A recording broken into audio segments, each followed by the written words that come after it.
Welcome back to another episode of Multiblock Madness, where I finally got rid of that structure. So the building our original shrinking machine was in is now gone, and I don't know what I'm putting here yet. I still haven't fixed the roof. But I've also been clearing out this space on top of this hill, so he's kind of just flattened off and, yep, waiting on the grass to regrow. Probably don't need this guy actually. Because I think it's time to start some of our nuclear processing. Now, having your nuclear power plants next to your base is probably not a great idea. Probably not a great idea. Why is there cobblestone over there? Oh, I think I was taking a screenshot, so I was like standing on top of it. Yeah, I think it's so okie dokie. I don't think I've claimed this area. Oh, I haven't even claimed the excavator. Yeah, we'll just claim all of this. Perfect. Yeah, so I'm going to start building some nuclear stuff here. Some kind of nuclear facility. Although we're probably going to have to move it eventually because radiation could become an issue. So, also took a quick look at the quests just to see what we could be doing instead of getting into nuclear power. Yeah, requires advanced rocketry. Wait, where is advanced rocketry? Oh, that's just this thing. Titanium. Stainless steel. So that's kind of like our chrome steel. Cool. That's kind of the next area we're going to be heading in for the main quests, but I have always wanted to dig into NuclearCraft, so we're going to start with that. Now, I did see an addition to the quests, and that was this heavy water thing. I don't think this was here before. But this is probably how you get the heavy water moderators, and this is pretty easy to make. We actually have the stuff for one of these. So we're going to be using this. I'm going to have to run some power over here as well, unfortunately. But yeah. Electric pump with a filter upgrade will let us get heavy water. This shouldn't be too bad. Actually, pulverized tin is going to be annoying to get because this guy's going to be automatically smelting tin. If we grab some tin, if we're fast enough.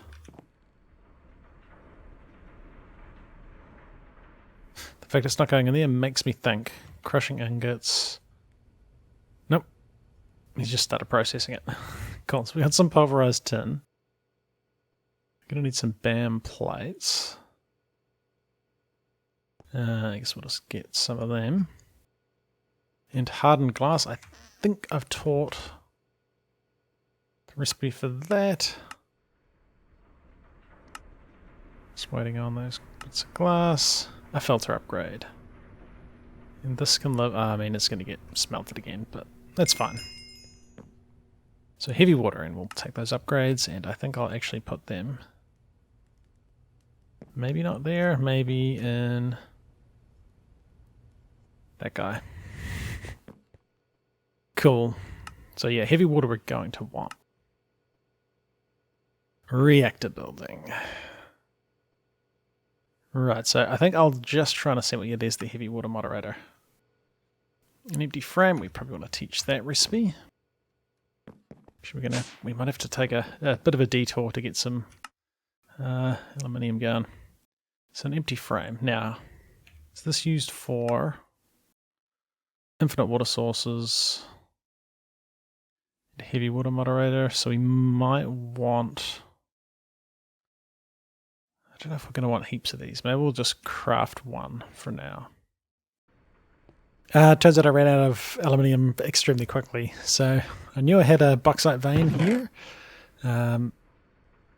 So we are occasionally getting aluminum ore. Yeah, so just shifted them from over there. And luckily he didn't actually break those cables. So yeah, that's a little bit of an issue, mostly because I'm wanting to craft like more molecular assemblers and ME interfaces, and they need aluminum plates. But I have an empty frame. We need to craft the stuff for a fluid infuser, which may have finished by now. And yeah, I also set up this guy. You're not extracting like that, are you? You have to do that. Okay. Now the annoying thing is we're going to use heaps of empty cells to get the bauxite out. But we're getting a bunch of pulverized aluminum and aluminum dust. So that's really going to help our situation. And then we kind of have to put it in here, which is why I think I'm going to need more blast furnaces. I mean, aluminum's pretty quick. Hey, a fluid infuser. I guess this wants to be here. Yeah, I am completely out of interfaces just at the moment. But if we put heavy water on him and then put the cell on there, we'll end up with heavy water moderators, which is one of the first things we need. I still haven't figured out what the bit was I need niobium for, so I wonder if the recipe's been changed, or if... Oh, was it like fuel cells? Zircon I've made. Huh. Not sure, possibly the recipe's changed and gotten easier. We'll find out as I continue to go through whipping up these machines. What was niobium used for? Niobium is used for making niobium ingots, which is used for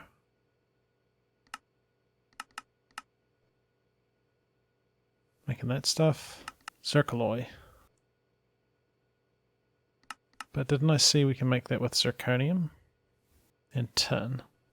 Did I just misread it? Because zirconium we get from just crushing up diorite, which I've also got set up here. So actually if we get some more diorite, yeah, we just put that in the system.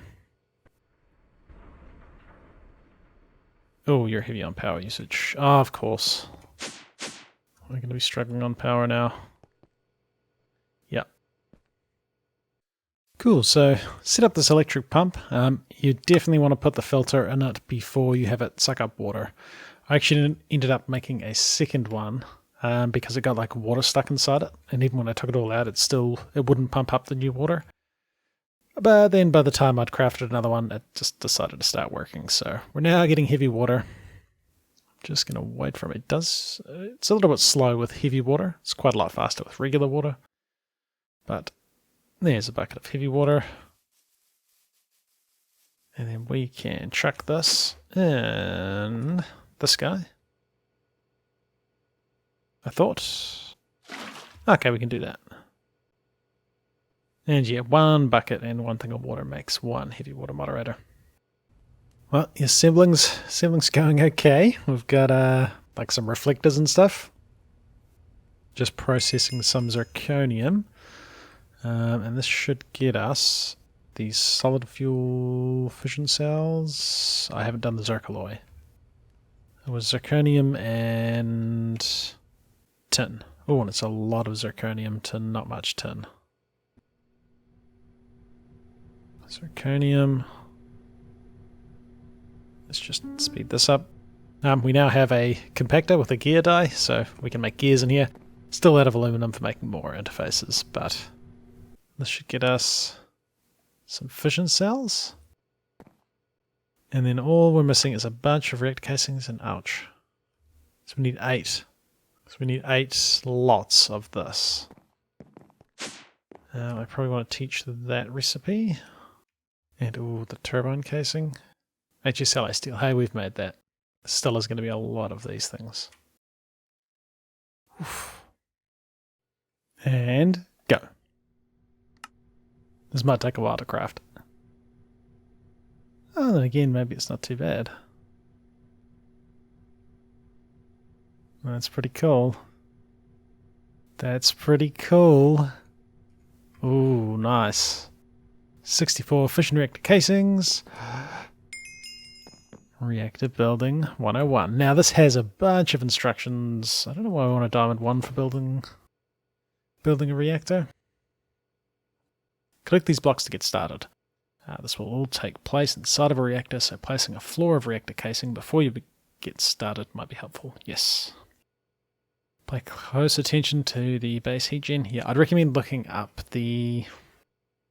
just looking up NuclearCraft Overhauled on YouTube, and you'll find Tom Dodd is I can't remember his exact username, but he's the guy that created NuclearCraft, and he sort of talks you through all the quite complicated rules of assembling a reactor, and he's going to do it better than I am, so I won't treat this as a tutorial. We'll just try and assemble it. Probably going to get some stuff wrong because it is a little bit tricky. The old version of NuclearCraft was a bit easier to work with. So this is just telling you how it's assembled. I guess so. We've done this.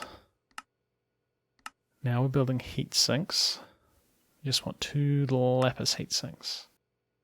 Heat sinks actually aren't too bad. I mean, I doubt we have any of this, but ooh.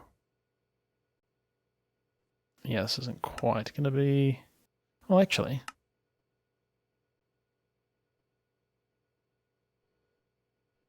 Let's do lapis heat sinks. Luckily we get some more, so... The thing to remember about heat sinks, or the thing to know about heat sinks, is really just that they have rules. So this must be adjacent to at least one functional fuel cell on reactor casing. So just as an example of that, at some point, once we start assembling the thing...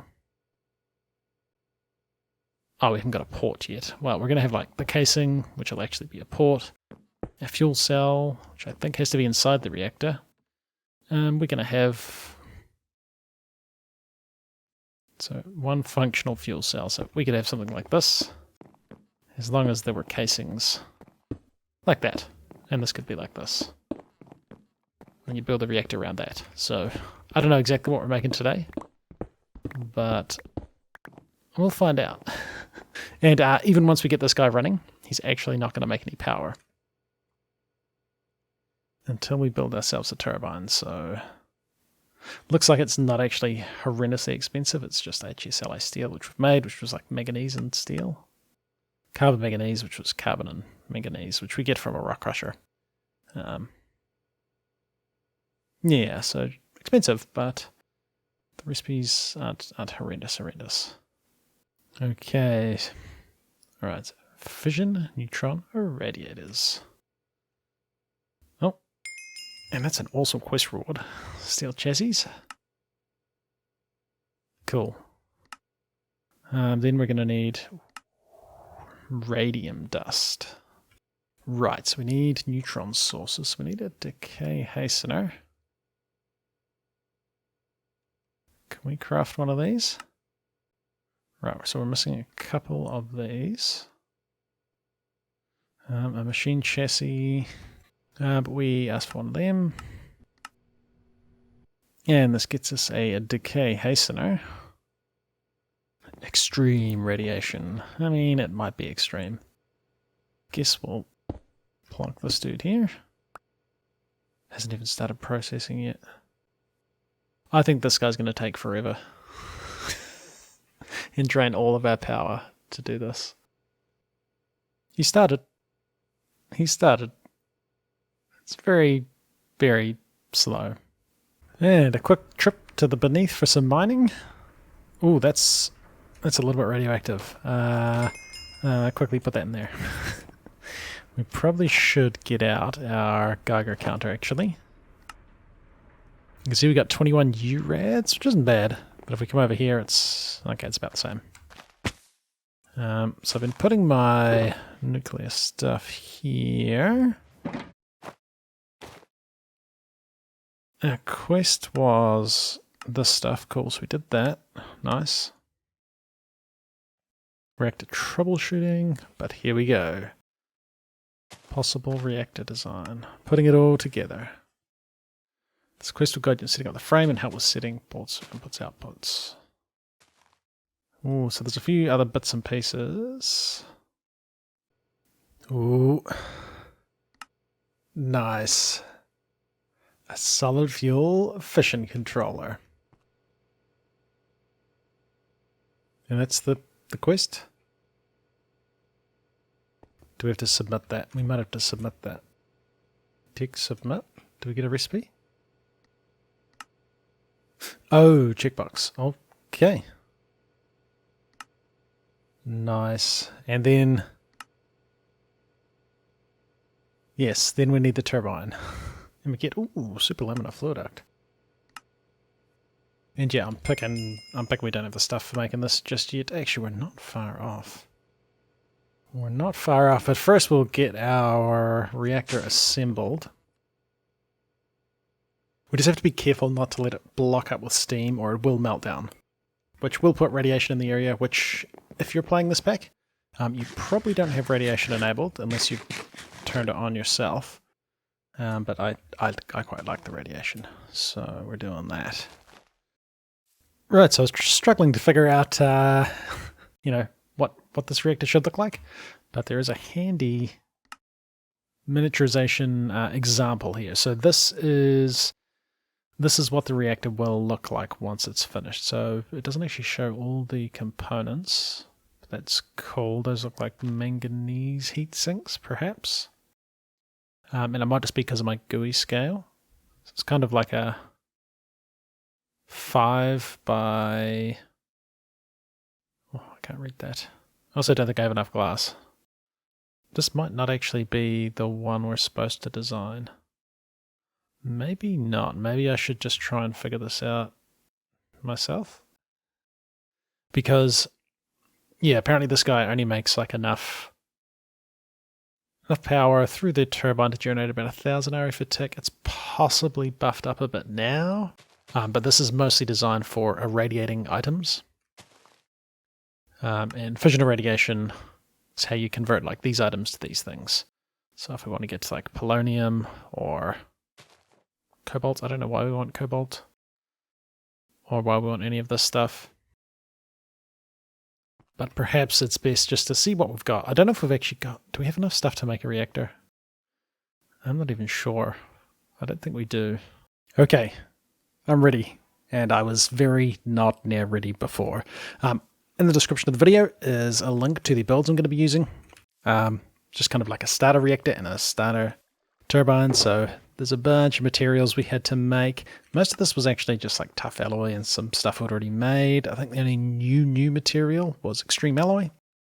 But even that's just made of tough alloy and hard carbon, which we'd made. So it took a while to craft all the components, but I didn't actually have to go mining or anything. We had everything. And then yes, I did test this in creative first, and this is going to be quite nice because of the buffs. Still going to be some things we need to sort out, but we can at least get this guy running. So we got these fuel sources. We got some beryllium blocks, and then we have kind of like beryllium blocks here. Now, if you watch the NuclearCraft Overhauled like tutorials on YouTube, talks about how these are like moderator lines, and sort of like this fuel cell is connected to this thing, and yeah, there's maths and stuff that goes into it, but we're just gonna build the thing, and it's gonna work, and it's gonna be quite good. So we've got our lapis coolers. They go here. Now those are the ones that have to touch a casing and an active fuel cell, so that's pretty cool. Next we got some iron heat sinks, not there. Iron heat sinks, and these guys, well, we can't even see what they do yet. They just need to be next to an active moderator. So because there's going to be like neutron flux going between this guy and this guy, or something like that, these are considered active, so you have them there. Next we've got our gold ones. Need to be adjacent to 2 iron heat sinks, so these are going here. There's actually a gap in this one, but that's fine. And then we have these glowstone ones, which need to be adjacent to 2 active moderators. So he's adjacent to them, he's adjacent to them. And that's it. That's the internals. Then we just need to cover the reactor. So it's certainly like a puzzle trying to figure it out. But if you go to the NuclearCraft Discord, you can find a whole bunch of like completed reactor designs. Which if you don't feel like figuring it out yourself, you can use that. And I would highly recommend using Hellrage's Reactor Planner. if you're going to try and design one yourself. I have done it in the past, but yes, it's quite a tricky thing, and if you get it wrong, your reactor will probably melt down, which is bad. So we haven't got any casings here yet, but there's a couple of other things we need, and I shouldn't have filled in everything. That was a mistake. So we're going to have that guy and that guy. Unlike the old version of NuclearCraft, you kind of have to kickstart the reactor. And we do that with these fission sources. These are the ones that needed that radium dust, which was a pain to get. So they go here, and they kind of provide the energy to kickstart the reactor, and they're literally just powered with a redstone signal.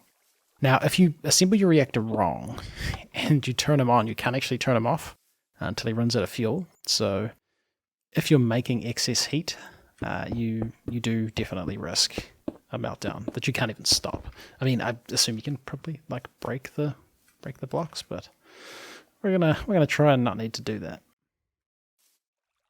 Next we got our controller, and I guess we'll just plonk him here. We got the fuel cell ports. That is not supposed to go there. And this is where we're putting in our Lu-235 zirconium alloy fuel pellets. We're going to need to make a bunch of these. Yeah, we're going to have an input, and then we can have an output.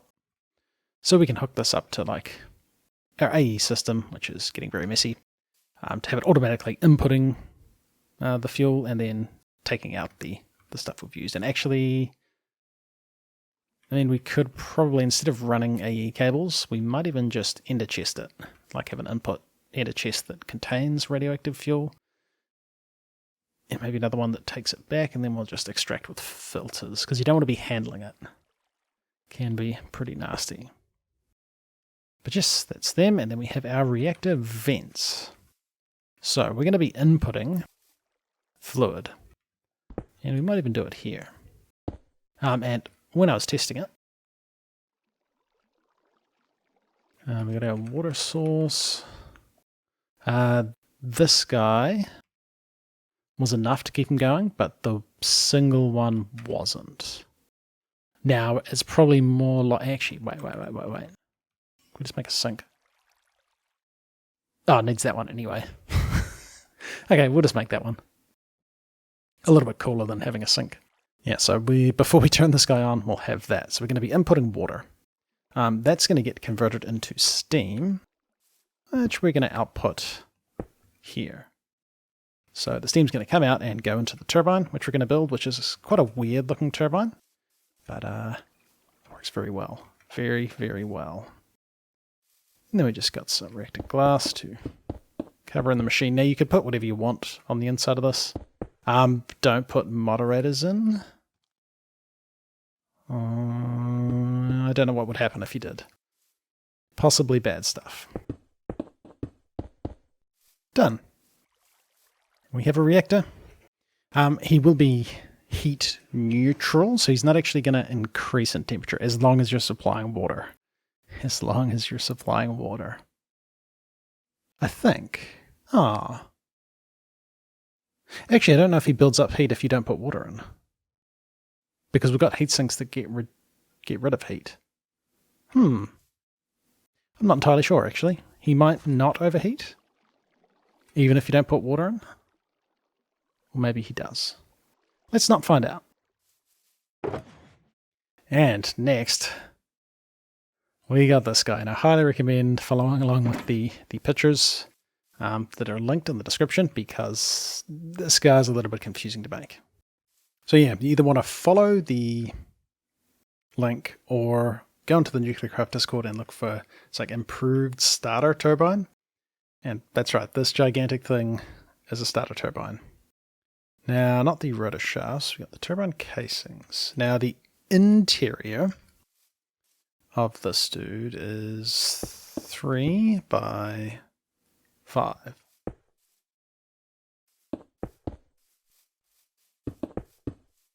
So he's quite a compact type thing. But I mean, there's not actually much that goes in here, so most of it's these things. So we'll also put not there.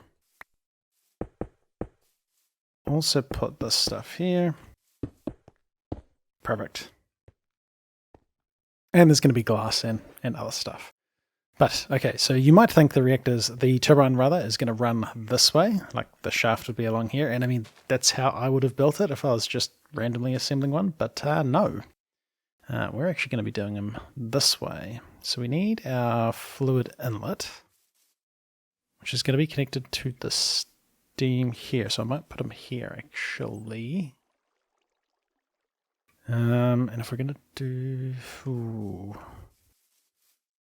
I'll follow the design. It's kind of like one here, and then we mirror it. Go there, and we'll just use a universal bin to get rid of the steam. Universal bin, silicon carbide. Maybe we won't. And right, we got these couple things. Now these have rules as well. So, like, must be adjacent to at least one beryllium dynamo coil. But of course, I'm following a pre-built design, so I'm just looking at the picture. But you can, of course, design your own one, and that could be quite fun if you enjoy, like, I guess it's kind of like a big puzzle. And then we got the rotor bearings. So that's the thing the shaft runs along. So the rotor shaft runs along here, and then we've got a bearing at the other end. And then beside this guy, we've got magnesium one. We got the silver one. Kind of goes underneath. Then there's some gold. Gold here, gold here. This is just a casing. Then we have... I think I'm missing one. I am. I'm missing the aluminum one. Cool, because he lives here. I imagine he's got some sort of rule to magnesium, which lets you know that guy's going to be magnesium. I've got a silver here, and then it's kind of just this pattern, but down here. I should have built this from the top. This guy here, and then we got copper, copper, copper. And that's the design. We're just going to mirror that on the other side. I don't know if I actually like the reactor glass here. But it'll be fine. Oh, we got to put the controller somewhere as well. Yeah, I might just check the controller here. I think he can go on this side. We'll find out. And then, quite easy, you just completely mirror the same thing we got going on over there. Aluminium. And must be the last copper. Cool. That's a good sign. That's a good sign. And then we're just using full extreme alloy rotors. There are let's not go there. There are different rules with the rotors in terms of how much steam they get rid of. But again, I'd almost recommend just following designs if you're just looking to get like some decent power. And I possibly wouldn't even recommend going this route, like using NuclearCraft for power. It probably would have been way easier. To use like advanced generators or something, but I'm a huge fan of this mod, so I really wanted to use it. And then turbo controller, can you live there? You cannot. I think he has to live... I guess we'll put him on the side here. It's not the nicest place, maybe here. And that goes there. Inlets and outlets must be installed opposite each other. So actually this might be the inlet, because then we can just run the pipe like that. And this guy goes... Turbine fluid inlet. Oh, is it actually a different... Oh, you could just adjust it. No, it's its own thing. Darn. Okay. I think we're good to go. I think now we've got a signalum servo. I'm just coming out of this infinite water source, so he's slowly filling this tank. I'll go for like one fuel or maybe a couple of fuel in here for a start. Then we're extracting, and we might not have to extract here. This is the wrong way. Toggle vent to output. Oh yeah, it just shows both tanks. So steam's going to end up in here, but it's going to get piped straight out with our quest reward pipes into this fluid inlet. And the fluid's really high pressure steam. That's going to make this cool looking turbine spin. And power comes out of these coils, like any of these coils. And then the excess steam is just going to get dumped into here. Now, there might be issues if power gets full. Don't know if this guy stops using the steam. And then it backs up. Let's find out. So I'm pretty sure this takes 4 fuel at a time. So fuel goes in, and it's gone into the cells. Then we have 4 fuel cells. So this guy's currently not running. I hope this works. Turn you on. You shouldn't be running yet. Nothing happening yet. Because we need to like jumpstart both. He's away. The net cluster heating is 0, which is great. If that was positive, eventually some of your stuff would melt. So, we'll be slowly building up steam. We see the water's still going up and this guy's running, which is great. He's building up the steam. We actually need another lever because this guy requires a lever to run. Now I'll let him just calm down because that power generation is not quite what he runs at. It just had like a backlog of steam. But this is round about what I'm expecting. 19,000 RF a tick, which, I mean, not amazing, but it looks like it does just keep running too. Like steam's not backing up, which is great. He's going to keep running. You're not building up with steam in here. Perfect. And we could set up like another one of these because 74 millibuckets a tick. I can't remember how much this guy can hold, but it's, or like how much steam you can put in, but it's way more than this. So we could potentially make another reactor. Like another reactor of the same design and also pump it in, and I think this guy should be able to handle that much steam. Eventually you get to a point where you're putting too much steam in for the turbine to use, but this is perfect. That 19,000 RF a tick is going to be awesome. It's going to be fantastic. And I think this guy right here can produce a horrendous amount of power. Hang on, let me have a look. Yeah, so I just looked at the design, which again is linked in the description. 44,000 RF a tick. But output of turbines has been, I think, increased 16 times. So 44,000 times 16, we're going to be able to produce like 400, 600,000 RF a tick-ish before this turbine's not going to be able to handle any more steam. So, yes. I'm thinking we're probably going to need that amount of power at some point. But we definitely don't need it yet. But that's cool. That's cool. Awesome. Alright, might have been a little bit of a long one, but I just wanted to show you how to build the reactor, and I wanted to end up with something by the end of the episode. So, awesome. We'll get back to the regular quests next episode, and stoked. See you in the next one.